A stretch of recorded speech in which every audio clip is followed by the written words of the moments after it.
আসসালামু আলাইকুম ভিউয়ার্স, আজকে আমি আপনাদের সাথে শেয়ার করব মজাদার একটি ভাজি রেসিপি। তবে আজকের এই ভাজিটা আমি করব পেঁয়াজকলি এবং আলু দিয়ে। এইভাবে একবার এই ভাজিটা করে খেয়ে দেখবেন, এটা খেতে কিন্তু ভীষণ মজাদার হয়। গরম গরম ভাতের সাথে বেশ জমে যাবে।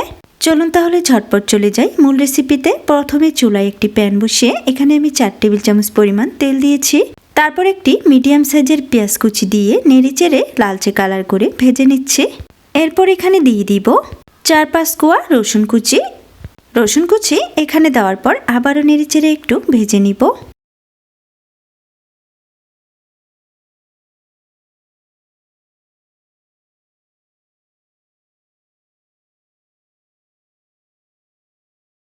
পেঁয়াজ এবং রসুন কুচি যখন খুব সুন্দরভাবে ভাজা হয়ে যাবে, এই পর্যায়ে এখানে দিয়ে দিলাম আগে থেকেই কেটে ধুয়ে পরিষ্কার করে রাখা আলু কুচি।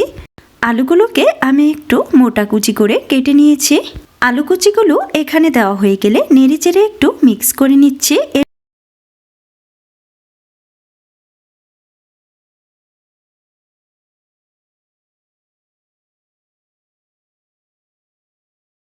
একটু নেড়েচেড়ে এগুলোকে মিক্স করে নিই। এই পর্যায়ে এখানে দিয়ে দিচ্ছি 1 চামচ পরিমাণ লবণ, 1/2 চামচ পরিমাণ হলুদের গুঁড়ো, 1/2 চা চামচ পরিমাণ দিয়ে দিলাম মরিচের গুঁড়ো, সাথে আরও দিয়ে দিলাম 1/2 চামচ পরিমাণ জিরার গুঁড়ো। তারপরে এই সমস্ত মশলাগুলো নেড়েচেড়ে খুব সুন্দরভাবে মিক্স করে দিচ্ছি। আর এভাবেই নেড়েচেড়ে মশলার সাথে কিছুক্ষণ আলুগুলোকে ভেজে নিব।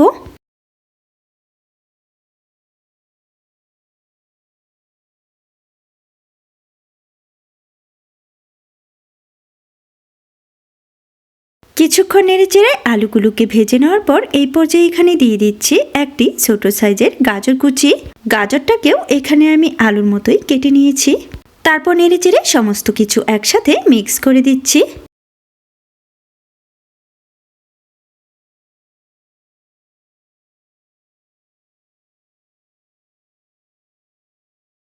আলু এবং গাজর একসাথে নেড়েচেড়ে কিছুক্ষণ ভেজে নিয়ে এই পর্যায়ে এখানে দিয়ে দিচ্ছি পেঁয়াজকলি বা পেঁয়াজের ফুল। আর পেঁয়াজকলিগুলোকে আমি ঠিক কিভাবে কেটে নিয়েছি সেটি আপনারা দেখে নিশ্চয়ই বুঝতে পেরেছেন। ভাজির সব উপকরণগুলো আমি কিন্তু একইভাবে কেটে নিয়েছি।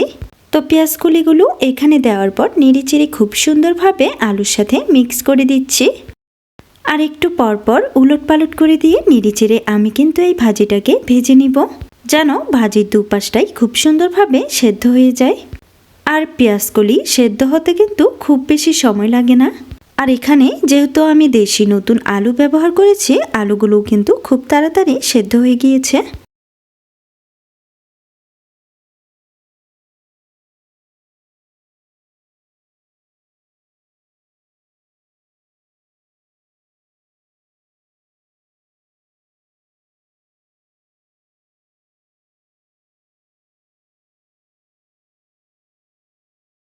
অনবরত কিছুক্ষণ নেড়েচেড়ে ভাজিটাকে ভেজে নেওয়ার পর এই পর্যায়ে এখানে দিয়ে দিচ্ছে আস্ত কাঁচামরিচগুলো এখানে আমি ফ্লেভারের জন্য ব্যবহার করেছি।